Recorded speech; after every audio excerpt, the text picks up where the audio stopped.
ஹிஜ்ரி 1447வது வருடத்திலே நாம் காலடி எடுத்து வைத்திருக்கிறோம். இந்த ஹிஜ்ரி கேலண்டர் எந்த நிகழ்வை வைத்து நிர்ணயிக்கப்பட்டது என்று பார்த்தால், ஸல்லல்லாஹு அலைஹி வஸல்லம் அவர்கள் மக்காவிலிருந்து மதீனாவுக்கு சென்ற அந்த ஹிஜ்ரத் பயணத்தை வைத்துத்தான். இந்த ஹிஜ்ரத் பயணத்தின் மூலமாகத்தான் இஸ்லாத்திற்கு மறுமலர்ச்சி ஏற்பட்டது. இந்த ஹிஜ்ரத் நிகழ்த்திய சாதனை என்ன, இதனுடைய முழு வரலாறு எப்படி அமைந்தது என்ற எல்லா விடயத்தையும் தெளிவாக இந்த பதிவிலே பார்ப்போம். அல்ஹம்துலில்லாஹி ரப்பில் ஆலமீன், அஸ்ஸலாத்து வஸ்ஸலாமு அலா ரசூலில்லாஹி அம்மா பஅத். கண்ணியத்திற்குரிய இறைவனின் நல்லடியார்களே, அல்லாஹ்வின் சாந்தியும் சமாதானமும் என்றென்றும் நம் அனைவர் மீதும் உண்டாவதாக. மக்காவுடைய காலத்தில் நபித்துவம் கிடைத்ததற்கு பிறகு சஹாபாக்கள் பலவிதமான துன்பங்களை, இன்னல்களை சகித்து கொண்டார்கள். எந்த அளவுக்கு என்றால், குறைஷியர்கள் பல விதத்தில் சஹாபாக்களை நோவினைப்படுத்த ஆரம்பித்தார்கள், துன்புறுத்தினார்கள், பலவிதமான சித்திரவதைகளை செய்தார்கள். இதனால் சஹாபாக்கள் பலவித சிக்கல்களுக்கு ஆளாக நேரிட்டது. இந்த சந்தர்ப்பத்தில் தான் ஸல்லல்லாஹு அலைஹி வஸல்லம் அவர்கள் அபிசீனியாவுக்கு சஹாபாக்களை ஹிஜ்ரத் செய்யும்படி வலியுறுத்தினார்கள்.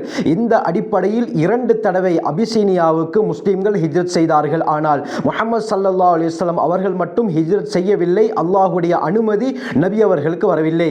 இந்த சந்தர்ப்பத்தில் தான் புகாரியுடைய ரிவாயத் வருது. ஒரு தடவை ஸல்லல்லாஹு அலைஹி வஸல்லம் சஹாபாக்களை பார்த்து, இன்னி உரீது தார ஹிஜ்ரத்திக்கும் ذات نخل بين لابتين, நீங்கள் ஹிஜ்ரத் போகக்கூடிய இடம் எனக்கு கனவிலே காட்டப்பட்டது. 2 மலைகளுக்கு மத்தியிலே இருக்கக்கூடிய பேரீத்தன் தோட்டங்கள் நிறைந்த பகுதி தான் அது என்பதாக நபி அவர்கள் சொல்ல, இந்த கனவை யூகித்த சஹாபாக்கள் ஸல்லல்லாஹு அலைஹி வஸல்லம் அவர்களுக்கு கனவிலே காட்டப்பட்டது மதீனா தான் என்று விளங்கி முன்கூட்டியே அதிகமானவர்கள் மதீனாவுக்கு ஹிஜ்ரத் செய்ய ஆரம்பித்தார்கள். கண்ணியமானவர்களே, இந்த ஹிஜ்ரத்துக்கு முன்னால 2 தடவை அகபா உடைய உடன்படிக்கை நடைபெற்றது. யஸ்ரிப், அதாவது மதீனாவுடைய பழைய பேர் யஸ்ரிப், மதீனாவில் இருந்து சஹாபாக்கள் அந்த ஹஜ்ஜுடைய சீசனுக்கு வந்த நேரத்தில் அவர்களோடு நபி அவர்கள் பேச்சுவார்த்தை நடத்தினார்கள். நாங்கள் அடுத்த வருடம் வந்து இதை பற்றி பேசுகிறோம் என்று சொல்லி அவர்கள் சென்று அடுத்த வருடம் 70க்கு மேற்பட்டவர்கள் நபி அவர்களை சந்திப்பதற்காக வேண்டி வந்தார்கள். இவர்களுக்கு மத்தியிலே இரகசியமாக நள்ளிரவு நேரத்திலே அகபாவுடைய இடத்திலே உடன்படிக்கை நடைபெற்றது. இதற்குத்தான் 2வது அகபா உடன்படிக்கை என்று சொல்லப்படும். ஸல்லல்லாஹு அலைஹி வஸல்லம் அவர்களுடைய வாழ்க்கை வரலாறுகளை நாங்கள் பார்த்து கொண்டு வருகிறோம். இன்ஷா அல்லாஹ் அந்த தொடரிலே இதை பற்றி நான் தெளிவாக பேசுகிறேன். அருமையானவர்களே, இந்த அகபாவுடைய உடன்படிக்கை சந்தர்ப்பத்தில் மதீனாவாசிகள் நபி அவர்களை மதீனாவுக்கு வரச் சொல்லி வற்புறுத்தினார்கள். உங்களை நாங்கள் முழுமையாக பாதுகாக்கிறோம் என்று சொன்னார்கள். ஆனால் எனக்கு இன்னும் அனுமதி கிடைக்கவில்லை, அனுமதி கிடைத்தால் நிச்சயம் நான் வருகிறேன் என்று அந்த சஹாபாக்களிடம் நபி அவர்கள் சொன்னார்கள். பிறகு முஸ்அப் பின் உமைர் ரலியல்லாஹு அன்ஹு அவர்களை அந்த யஸ்ரிப் வாசிகளுடன் மதீனாவுக்கு அனுப்பி வைத்தார்கள், இஸ்லாத்தை பற்றி சொல்லிக் கொடுப்பதற்காக வேண்டி. அருமையானவர்களே, அல்லாஹுடைய ஏவல் வரும் வரை நபி அவர்கள் பார்த்து கொண்டிருந்தார்கள். மற்ற சஹாபாக்கள் இந்த கனவுக்கு பிறகு கொஞ்சம் கொஞ்சமாக மதீனாவுக்கு இடம்பெயர, அதாவது ஹிஜ்ரத் செய்ய ஆரம்பித்தார்கள். அருமையானவர்களே, இதற்கு பிறகு நபித்துவத்துடைய 14வது வருடம் சஃபர் மாதம் 26ஆம் திகதி வியாழக்கிழமை, அதாவது கிபி 622 செப்டம்பர் 12ஆம் திகதி அகபாவுடைய 2வது உடன்படிக்கை நடந்து 2.5 மாதங்களுக்கு பிறகு குறைஷியர்கள் தங்களுடைய உயர்மட்ட ஆலோசனை சபையை தாருன் நதுவாவிலே கூட்டினார்கள். இந்த ஆலோசனை சபையிலே முக்கியமான குறைஷியர்களுடைய பிரமுகர்கள் எல்லாம் ஒன்று சேர்ந்தார்கள். இந்த ஆலோசனை சபையை கூட்டுவதற்கு முக்கியமான காரணம் என்ன? முஹம்மது ஸல்லல்லாஹு அலைஹி வஸல்லம் அவர்களை முழுமையாக அழித்து விட வேண்டும், அதற்கு நாங்கள் என்ன செய்வது என்ற விடயத்திற்காகத்தான் இந்த ஆலோசனை சபையை கூட்டினார்கள். குறைஷியர்களுடைய முக்கியமான கிளையாரை சேர்ந்த பலர் இந்த ஆலோசனை கூட்டத்திலே கலந்து கொண்டார்கள். இந்த விடயத்தை பற்றி இமாம் இப்னு ஹிஷாம் சீராவிலே, இமாம் இப்னு சஅத் தபகாத்திலே தெளிவாக குறிப்பிட்டிருக்கிறார்கள். மஹ்சூம் கிளை சார்பாக அபூ ஜஹல், இதே போல நௌஃபல் இப்னு அப்தி மனாஃப் கிளை சார்பாக துஐமத் இப்னு அதி, ஜுபைர் இப்னு முத்ஐம், ஹாரிஸ் இப்னு ஆமிர் போன்றவர்கள் கலந்து கொண்டார்கள். அப்து ஷம்ஸ் இப்னு அப்தி மனாஃப் கிளை சார்பாக உத்பா, ஷைபா, அபூ சுஃபியான் பின் ஹர்ப் ஆகிய மூவரும் கலந்து கொண்டார்கள். அப்துத்தார் கிளை சார்பாக நதர் இப்னு ஹாரிஸ், ஜுமஹ் கிளை சார்பாக உமையத் இப்னு ஹலஃப் கலந்து கொண்டார்கள். இதே போல அஸ்அத் பின் அப்துல் உஸ்ஸா கிளை சார்பாக Hakim ibn Hisham, Jama bin Aswad, Abul Bakhtari bin Hisham ஆகிய மூவரும் கலந்து கொண்டார்கள். இதே போல ஜஹம் கிளை சார்பாக நுபைஹ் பின் ஹஜ்ஜாஜும் முனப்பிஹ் பின் ஹஜ்ஜாஜும் சேர்ந்து கொண்டார்கள். இவர்கள் எல்லோரும் தாருன் நதுவாவிலே ஒன்று சேரும் பொழுது ஒரு தடிப்பமான உடை அணிந்து வயோதிப தோற்றத்திலே இப்லீஸும் அவர்களுக்கு மத்தியிலே வந்தான். நீங்கள் யார் என்று அந்த குறைஷியர்கள் கேட்டபோது, நான் நஜித் தேசத்திலிருந்து வருகிறேன், நீங்கள் சொல்லக்கூடியதற்கு நல்ல கருத்துக்கள் நல்ல அபிப்பிராயம் சொல்வதற்காக வேண்டி நான் இந்த இடத்திலே வந்திருக்கிறேன் என்று சொல்ல இப்லீஸையும் தன்னுடைய கூட்டத்திலே குறைஷியர்கள் சேர்த்துக் கொண்டார்கள். பிறகு ஆலோசனை சபை நடக்கிறது. இந்த சந்தர்ப்பத்திலே நபி அவர்களை என்ன செய்யலாம் என்ற ஆலோசனை வருகிறது. அபுல் அஸ்வத் என்பவன், நாங்கள் மக்காவை விட்டு நபி அவர்களை வெளியேற்றிவிட்டால் இந்த பிரச்சனை இருக்காது, அதற்கு பிறகு நாம் நிம்மதியாக வாழலாம் என்று கூற, வயோதிப தோற்றத்தில் இருந்த இப்லீஸ் அந்த அபுல் அஸ்வதை பார்த்து, நீங்கள் மக்காவை விட்டு அவரை வெளியேற்றி விடலாம், ஆனால் அவருடைய அழகிய பேச்சின் காரணமாக அவருடைய வசீகர தன்மையின் காரணமாக இன்னொரு இடத்திலே சென்று அவர் பேசினால் அவருடைய பேச்சை மக்கள் கேட்டு முஸ்லிம்களாக மாறிவிடுவார்கள், அப்படி ஆகிவிட்டால் அவர்களை அழைத்து கொண்டு உங்களுக்கு எதிராக போர் தொடுத்தால் என்ன செய்வது என்று கேட்க அவர்கள் அனைவரும் இதை யோசிக்க ஆரம்பித்தார்கள். பிறகு அபுல் பக்தரி ஒரு யோசனையை கூறினான். அதாவது, ஒரு சங்கிலியால் நபி அவர்களை கட்டி ஒரு அறையிலே நாங்கள் அடைத்து விட்டு விடுவோம்.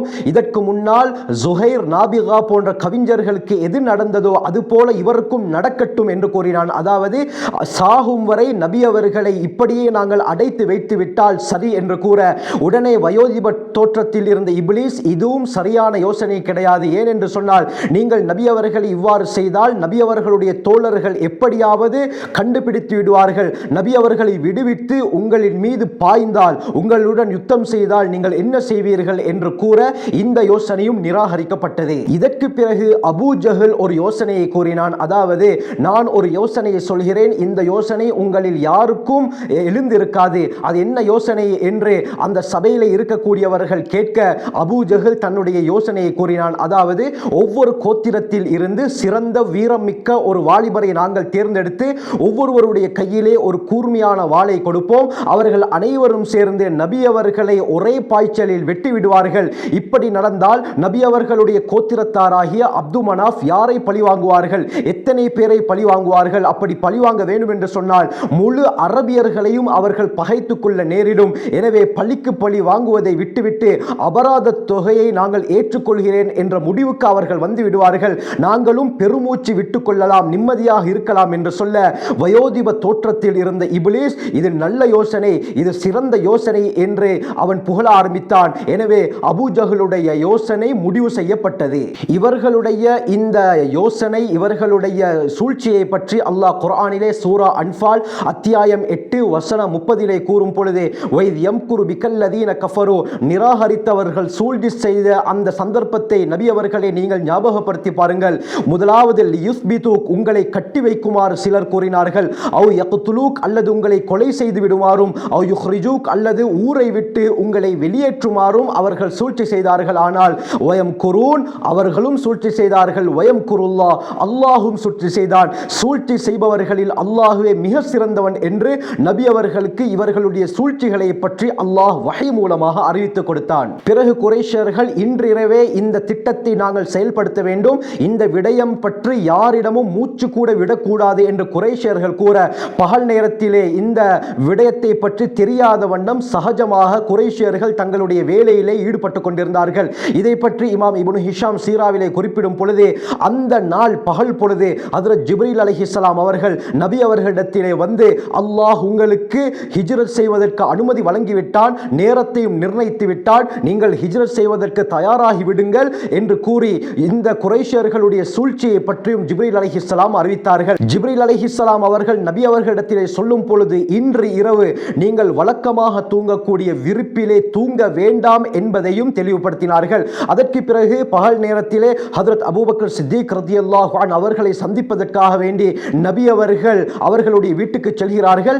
இந்த விடயத்தை ஆயிஷா ரலியல்லாஹு அன்ஹா தெளிவாக விளக்குகிறார்கள். வளமைக்கு மாற்றமாக ஒருவர் அபூபக்கர் சித்திக் ரலியல்லாஹு அன்ஹு அவர்களிடத்தில் வந்து, இதோ இறை தூதர் முகத்தை மறைத்தவாறு உங்களை சந்திப்பதற்காக வேண்டி வந்திருக்கிறார் என்று கூற, நபி அவர்கள் வளமைக்கு மாற்றமான நேரத்திலே வந்திருக்கிறார்களே, இது எங்களுடைய வீட்டுக்கு நபி அவர்கள் வளமையாக வரக்கூடிய செல்லக்கூடிய நேரம் கிடையாது என்று சொல்லி அபூபக்கர் ரலியல்லாஹு அன்ஹு அவர்கள் வீட்டுக்கு வெளியே வருகிறார்கள். ஸல்லல்லாஹு அலைஹி வஸல்லம் வீட்டுக்குள்ளால் வருவதற்கு அனுமதி கேட்க அபூபக்கர் ரலியல்லாஹு அவர்களும் அனுமதி கொடுத்தார்கள். வீட்டில் உள்ளவர்களை இங்கிருந்து வெளியேற்றுங்கள் என்று சொல்ல அபூபக்கர் ரலியல்லாஹு அன்ஹு அவர்கள், யா ரசூலல்லாஹ், இது உங்களுடைய குடும்பம் தான், பிரச்சனை கிடையாது என்று சொல்ல அபூபக்கர் சித்திக் ரலியல்லாஹு அவர்களுக்கு ஜிப்ரீல் அலைஹிஸ்ஸலாம் சொன்ன விடயத்தை நபி அவர்கள் தெளிவுபடுத்தி, இன்று இரவே மக்காவை விட்டு வெளியேறுமாறு அல்லாஹ் எனக்கு அனுமதி அளித்திருக்கிறான், ஆகவே நான் செல்ல போகிறேன் என்று சொல்ல, என்னுடைய தாயும் தந்தையும் உங்களுக்கு அர்ப்பணமாகட்டும், நானும் உங்களுடன் வருகிறேன் யா ரசூலல்லாஹ் என்று அபூபக்கர் ரலியல்லாஹு அவர்கள் சொல்ல, நீங்களும் வாருங்கள் என்று நபி அவர்கள் சொன்னார்கள். அதற்கு பிறகு எப்படி பயணத்தை அமைத்துக் கொள்வது, எந்த பாதையிலே செல்வது போன்ற விடயங்களை இருவரும் மஷூரா கலந்து ஆலோசித்தார்கள். அதற்கு பிறகு இந்த விடயத்தை பற்றி, அதாவது குறைஷியர்களுடைய சூழ்ச்சிகளை பற்றியும் நபி அவர்கள் இன்றிரவு வெளியாகக்கூடிய விடயத்தை பற்றியும் தெரியாதவாறு நபி அவர்கள் மக்களுக்கு மத்தியிலே நடந்து கொண்டார்கள். ஜாதுல் மஆதில் வருது, நபி அவர்களை கொலை செய்வதற்காக வேண்டி குறைஷியர்கள் 11 தலைவர்களை தெரிவு செய்தார்கள். அவர்களுடைய சூழ்ச்சிகளை, தங்களுடைய தீய திட்டத்தை நிறைவேற்றுவதற்காக வேண்டி 11 மூத்த தலைவர்களை தெரிவு செய்தார்கள். அபூ ஜஹல் இப்னு ஹிஷாம், ஹக்கம் இப்னு அபில் ஆஸ், துஐமத் இப்னு அதி, நத்ர் இப்னு ஹாரிஸ், உமையத் இப்னு ஹலஃப், உக்பத் இப்னு அபி முஐத், ஸஅமா பின் அஸ்வத், அபூ லஹப், உபை இப்னு ஹலஃப், நுபைஹ் பின் ஹஜ்ஜாஜ், முனப்பிஹ் பின் ஹஜ்ஜாஜ் ஆகிய 11 பேரை இவர்கள் தெரிவு செய்தார்கள். இமாம் இப்னு ஹிஷாம் தங்களுடைய சீராவிலே பதிவு செய்கிறார்கள், ஸல்லல்லாஹு அலைஹி வஸல்லம் அவர்களுடைய வழக்கம் என்னவென்றால், இஷா தொழுகையை தொழுதுவிட்டு முன் இரவிலே தூங்கிய பிறகு நடுநிசிக்கு பிறகு எழுந்து காபத்துல்லாவுக்கு சென்று ஸல்லல்லாஹு அலைஹி வஸல்லம் இரவு வணக்கத்திலே ஈடுபடுவார்கள். இந்த நேரத்தை தான் குறைஷியர்கள் எதிர்பார்த்து கொண்டிருந்தார்கள். அன்றைய இரவு தன்னுடைய படுக்கையிலே அலி ரலியல்லாஹு அன்ஹு அவர்களையும் படுக்க வைத்து தங்களுடைய யமன் நாட்டுடைய பச்சை நிற போர்வையை போர்த்த சொல்லி, நீங்கள் என்னுடைய விரிப்பிலே படுத்துக் கொள்ளுங்கள், உங்களுக்கு எந்த ஆபத்தும் வராது என்று அலி ரலியல்லாஹு அன்ஹு அவர்களை பார்த்து சொன்னார்கள். அது மட்டுமல்லாமல், நான் இன்றிரவு செல்கிறேன், அமானித பொருட்கள் என்னிடத்தில் இருக்கின்றன, அந்த அமானித பொருட்களை எல்லாமே நீங்கள் உரியவர்களுக்கு கொடுத்துவிட்டு என்னை வந்து மதீனாவிலே சந்தியுங்கள் என்று ஸல்லல்லாஹு அலைஹி வஸல்லம் அலி ரலியல்லாஹு அவர்களை பார்த்து சொன்னார்கள். அலி ரலியல்லாஹு அன்ஹு சொல்றாங்க, அன்றைய இரவில் நான் நிம்மதியாக தூங்கியது போல வேற எந்த இரவிலும் தூங்கவில்லை. காரணம் என்ன? சுற்றி எதிரிகள் வாளுடன் இருந்த போதிலும் என்னுடைய உள்ளத்திலே ஒரு துளி பயம் கூட ஏற்படவில்லை. காரணம் என்ன? நபி அவர்களுடைய வார்த்தை, நீங்கள் என்னை மதீனாவிலே வந்து சந்தியுங்கள் என்று சொன்னார்களே, அந்த வார்த்தையின் மீது எனக்கு நம்பிக்கை இருந்தது, அதனால் நான் நிம்மதியாக தூங்கினேன் என்பதாக அலி ரலியல்லாஹு அன்ஹு சொல்றாங்க. பிறகு கண்ணியமானவர்களே, மக்கள் எல்லோரும் தூங்கியதற்கு பிறகு அமைதி நிலவக்கூடிய இந்த சந்தர்ப்பத்தில் அந்த குறைஷியர்கள் செட் பண்ணின வாலிபர்கள் எல்லோரும் நபி அவர்களுடைய வீட்டை முற்றுகையிட ஆரம்பித்தார்கள். அபூ ஜஹல் பெருமையுடன், இன்று நாங்கள் நிம்மதியாக இருக்க போகிறோம் என்று சொல்லிக் கொண்டிருந்தார். தங்களுடைய திட்டம் இந்த தடவை 100க்கு 100 சக்சஸ் ஆகும் என்பதாக நினைத்து கொண்டிருந்தார்கள். ஆனால் அவர்களுடைய திட்டம் படுதோல்வி அடைந்தது. கண்ணியமானவர்களே, இரவு நேரத்தில் நபி அவர்கள் மஸ்ஜிதுக்கு செல்லக்கூடிய அந்த சந்தர்ப்பத்தில் தான் நபி அவர்களை கொலை செய்வதற்கு இவர்கள் திட்டமிட்டிருந்தார்கள்.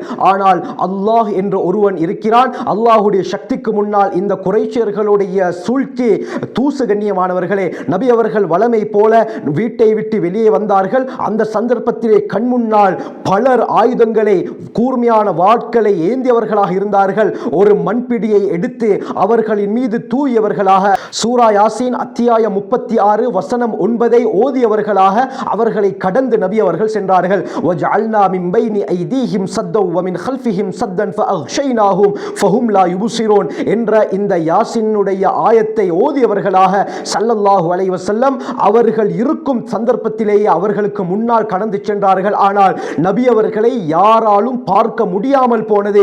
அல்லாஹ் ஒரு திரையை போல ஏற்படுத்தினான். கண்ணியமானவர்களே, இமாம் இப்னு ஹிஷாம் தங்களுடைய சீரால குறிப்பிடுறாங்க, ஸல்லல்லாஹு அலைஹி வஸல்லம் மண் பிடிகளை எடுத்து ஒவ்வொருவரின் மீதும் தூவினார்கள். அதனால் அவர்களுக்கு நபி அவர்களை பார்க்க முடியாமல் போனது. பிறகு அவர்களை கடந்து அபூபக்கர் ரலியல்லாஹு அன்ஹு அவர்களுடைய வீட்டுக்கு வந்து இருவரும் தங்களுடைய வீட்டுடைய சிறிய பின் பின் கதவின் பக்கமாக வெளியாகி மக்காவிலிருந்து யமனுக்கு போகக்கூடிய அந்த பாதையிலே இருந்த சௌர் குகையை நோக்கி சென்றார்கள். நேரமாகியும் நபி அவர்கள் இன்னும் வீட்டுக்கு வெளியே வரவில்லையே என்று இவர்கள் நினைத்துக் கொண்டிருக்கும் பொழுது ஒருவர் வந்து, இந்த இடத்திலே நீங்கள் என்ன செய்து கொண்டிருக்கிறீர்கள் என்று கேட்க, நாம் நபி அவர்களை எதிர்பார்த்து கொண்டிருக்கிறோம் என்று அந்த வாலிபர்கள் சொல்ல, இப்பொழுது தானே உங்களை முஹம்மத் கடந்து சென்றார், அதை நீங்கள் பார்க்கவில்லையா? உங்களுடைய தலையில் மண்வேடு தூவப்பட்டிருக்கிறதே என்று சொல்ல, இறைவனின் மீது ஆணையாக, அல்லாஹ்வின் மீது ஆணையாக, நாம் நபி அவர்கள் இந்த இடத்தை விட்டு சென்றதை பார்க்கவில்லையே என்று குழம்பி போயிருந்தார்கள். தங்களுடைய திட்டம் படுதோல்வி அடைந்ததை நினைத்து வெட்கமடைய ஆரம்பித்தார்கள். இப்னு ஹிஷாம்ல பதியப்பட்டிருக்கிறது. உடனே சிலர் என்ன செய்தார்கள், நபி அவர்களுடைய கதவுடைய அந்த ஓட்டை வழியாக நபி அவர்களுடைய படுக்கையை பார்த்தால் அங்கே ஒருவர் தூங்கிக் கொண்டிருந்தார். இதை பார்த்து, இதோ முஹம்மது உள்ளே தானே தூங்கிக் கொண்டிருக்கிறார், இது அவருடைய விரிப்பு, அவருடைய போர்வை, அவர் தானே உறங்கிக் கொண்டிருக்கிறார், அவர் இன்னும் வெளியே வரவில்லை என்று சொல்லி காலை வரை அலி ரலியல்லாஹு அன்ஹு அவர்கள் எழும்பும் வரை இவர்கள் எதிர்பார்த்திருந்தார்கள்.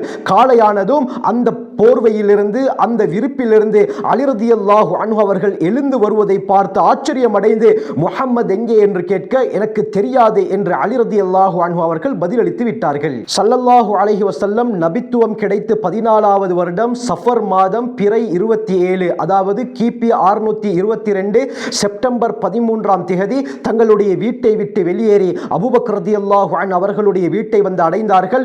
இருவரும் இரவோடு இரவாக சூரியன் உதயமாவதற்கு முன்னால் நாங்கள் மக்காவை விட்டு வெளியேறி விடுவோம் என்று சொல்லி பின்கதவு வழியாக யமன் நாட்டை சென்றடையக்கூடிய பாதை வழியாக சௌர் குகையை அடைந்தார்கள். கண்ணியமானவர்களே, மக்காவில் இருந்து மதீனாவுடைய பாதை வடக்கு திசை பக்கமாக இருக்கிறது.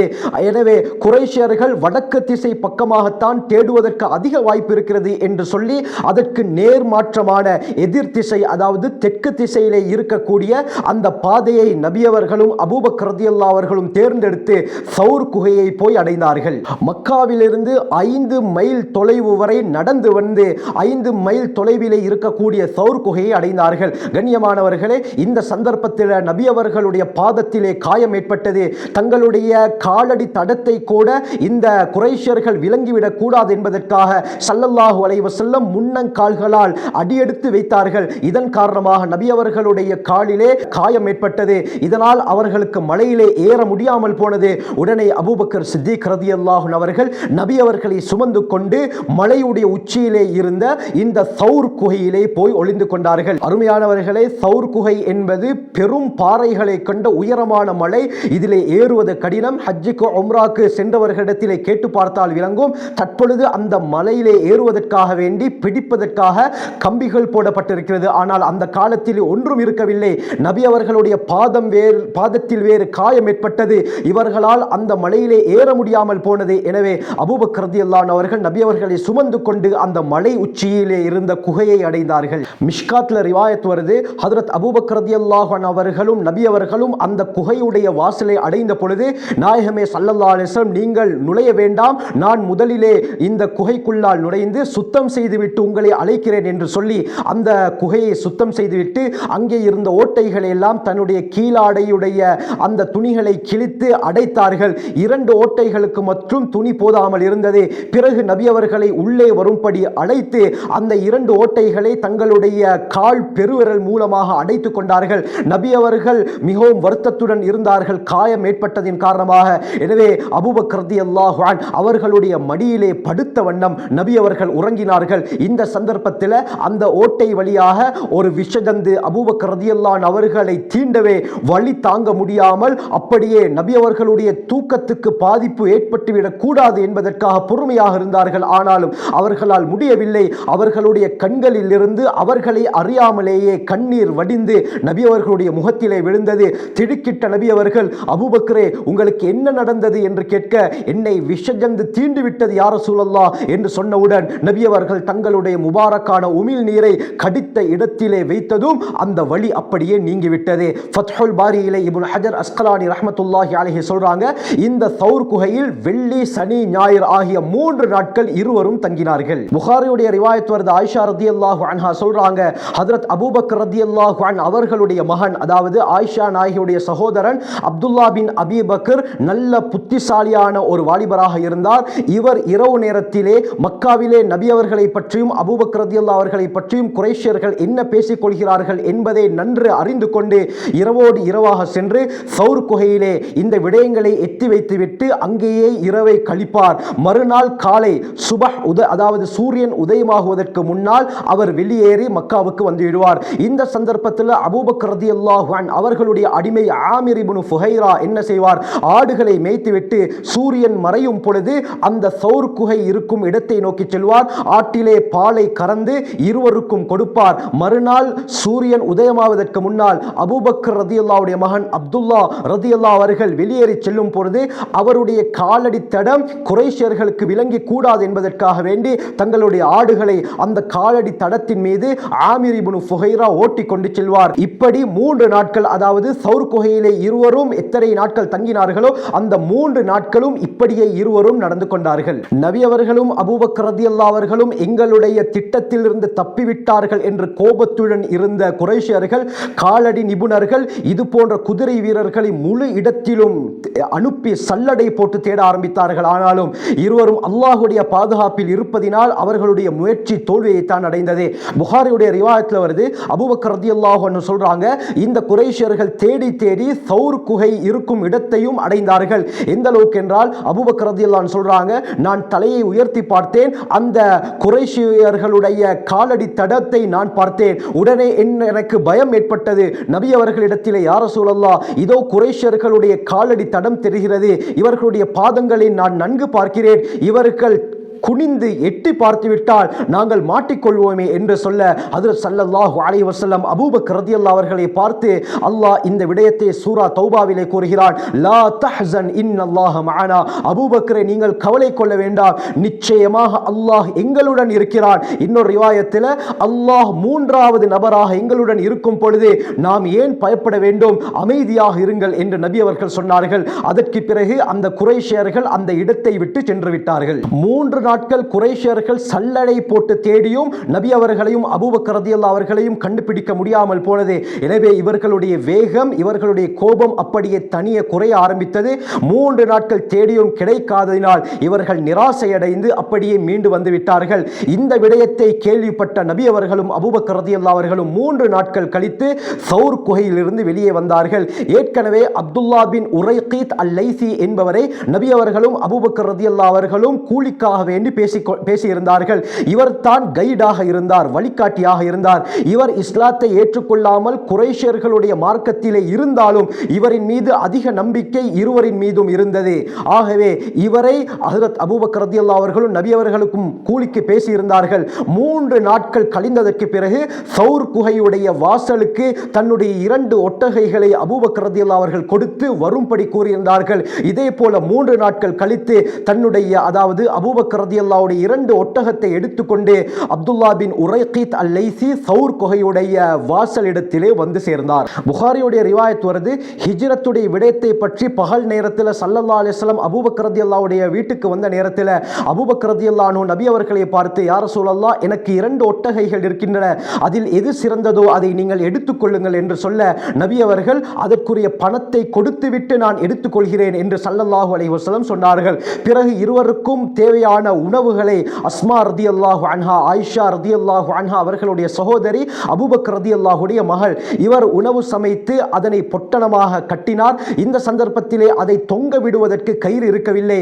என்ன செய்தார்? தன்னுடைய இடுப்பிலே இருந்த அந்த துணியை எடுத்து 2ஆக கிழித்து ஒரு துணியிலே அந்த சாப்பாட்டை வாகனத்துடன் சேர்த்து கட்டி மற்றதை தன்னுடைய இடுப்பிலே கட்டி கொண்டார். இதனால தான் தாத்துன் நிதாக்கத்தின் 2 துணி உடையவர், 2 துண்டுடையவர் என்ற சிறப்பு பேர் அஸ்மா ரலியல்லாஹு அன்ஹா அவர்களுக்கு வந்தது. பிறகு நபித்துவம் கிடைத்து 14வது வருடம் ரபியுல் அவ்வல் பிறை 1 திங்கட்கிழமை இரவு கிபி 622 செப்டம்பர் 16ஆம் தேதி அப்துல்லா பின் உரைகீத் 2 ஒட்டகைகளை எடுத்துக்கொண்டு வந்தார்.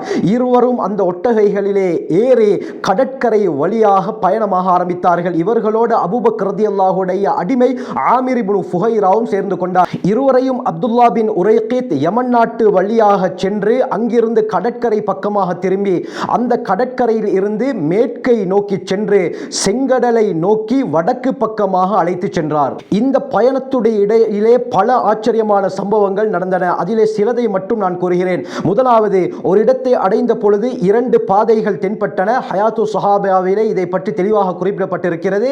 ஒரு பாதை சிறந்த பாதை, இன்னொரு பாதை பயங்கரமான, அதாவது வழிப்பறி கொள்ளையர்கள் அதிகம் இருக்கக்கூடிய பாதை. அப்துல்லா பின் உரைகீத் நபி அவர்களை பார்த்து, இந்த பாதையிலே சென்றால் இங்கே வழிப்பறி கொள்ளையர்கள் அதிகம் இருப்பார்கள், எனவே நாங்கள் மத்த பாதை ஊடாக செல்வோம் என்று சொல்ல, நபி அவர்கள் வழிப்பறி கொள்ளையர்கள் இருக்கக்கூடிய பாதை வழியாக செல்லுங்கள் என்று சொல்ல அந்த பாதை வழியாக அழைத்து சென்றார். இடையிலே 2 வழிப்பறி கொள்ளையர்களை நபி அவர்கள் சந்தித்தார்கள். அந்த இருவரை பார்த்து, மஸ்முகுமா, உங்களுடைய பெயர்கள் என்ன என்று கேட்டதும், நஹ்னு முஹானான், நாங்கள் கேவலம் அடைந்தவர்கள் என்று சொன்னதும் நபி அவர்கள், லா, நீங்கள் கேவலம் அடைந்தவர்கள் கிடையாது, பல் அந்துமா முக்ரமான், நீங்கள் கண்ணியம் செலுத்தப்படக்கூடியவர்கள் என்று சொன்னதும் இந்த நபி அவர்களுடைய குணத்தை கண்டு அந்த இருவரும் இஸ்லாத்தை ஏற்றுக்கொண்டார்கள். இதே போல இடையிலே புரைதா பின் ஹுசைப் அல் அஸ்லமி ரதியல்லாஹு அன்ஹு அவர்களை நபி அவர்களும் அபூபக்கர் ரதியல்லாஹு அவர்களும் சந்தித்தார்கள்.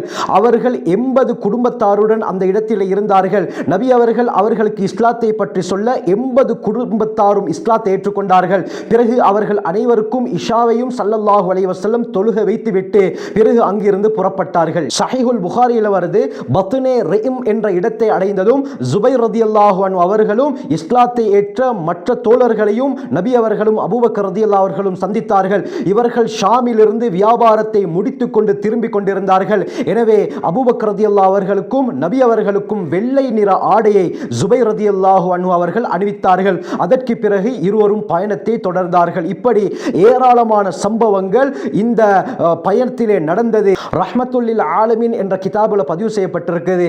நபித்துவத்துடைய 14வது வருடம், அதாவது ஹிஜ்ரி 1வது வருடம், ரபியுல் அவ்வல் பிறை 8 திங்கட்கிழமை, கிபி 622 செப்டம்பர் 23ஆம் தேதி குபாவை நபி அவர்களும் அபூபக்கர் சித்திக் ரலியல்லாஹு அன்ஹு அவர்களும் அடைந்தார்கள். ஸஹீஹுல் புகாரியில் வருது, ஒவ்வொரு நாளும் மதீனாவாசிகள் நபி அவர்கள் மக்காவில் இருந்து வெளியேறி விட்டார்கள் என்ற செய்தி கேள்விப்பட்டதும் ஹர்ரா என்ற இடத்திற்கு வந்து நபி அவர்களை எதிர்பார்த்திருப்பார்கள். பகலுடைய அந்த உஷ்ணம் அதிகரிக்கும் பொழுது அவர்கள் மீண்டும் திரும்பி விடுவார்கள். இப்படி ஒரு நாள் காலை பொழுது ஹர்ரா என்ற இடத்திற்கு வந்து எதிர்பார்த்துவிட்டு பகலுடைய உஷ்ணம் அதிகரிக்கும் பொழுது அவர்கள் திரும்பினார்கள். இந்த சந்தர்ப்பத்திலே யூதர்களில் ஒருவன் தன்னுடைய கோட்டை சுவருக்கு மேலால் ஏறி ஏதோ ஒரு விடயத்தை சரிபார்த்து கொண்டிருக்கும் பொழுது தூரத்திலே வெள்ளை நிற ஆடை அணிந்த இருவர் ஒட்டகத்திலே வருவது இவனுடைய கண்ணுக்கு பட்டது.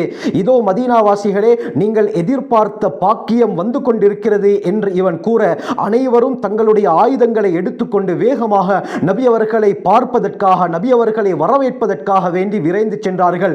இப்னுல் கையிம் அல் ஜௌசியா தங்களுடைய ஜாதுல் மஆதிலே குறிப்பிடுகிறார்கள், நபி அவர்கள் வரக்கூடிய இந்த செய்தியை பற்றி மதீனாவாசிகளுக்கு கேள்விப்பட்டதும் அங்கும் இங்குமாக இவர்கள் ஓட ஆரம்பித்தார்கள், பேசிக்கொள்ள ஆரம்பித்தார்கள். இதனால மிகப்பெரிய ஒரு பொருள் விழுந்தது போல சப்தம் ஏற்பட்டது. எந்த அளவுக்கு என்றால், அம்ர் இப்னு அவுஃப் குடும்பத்தார் வசிக்கக்கூடிய பகுதியிலே தக்பீருடைய சப்தம் விண்ணை பிளந்தது என்பதாக கூறுகிறார்கள். நபி அவர்களை வரவேற்பதற்காக வேண்டி அனைவரும் ஒன்று கூடி நபி அவர்களை வரவேற்க ஆரம்பித்தார்கள். நபி அவர்கள் அமைதியானவர்களாக மதீனாவை நோக்கி வந்தார்கள். ஸஹீஹுல் புகாரியில் வருது, உர்வத் இப்னு ஸுபைர் ரலியல்லாஹு அன்ஹு அறிவிக்கிறாங்க, ஸல்லல்லாஹு அலைஹி வஸல்லம் அவர்களை மக்கள் வரவேற்ற பொழுது வலது பக்கமாக சென்று அங்கே இருந்த அம்ர் இப்னு அவுஃப் கிளையாருடன் நபி அவர்கள் தங்கினார்கள்.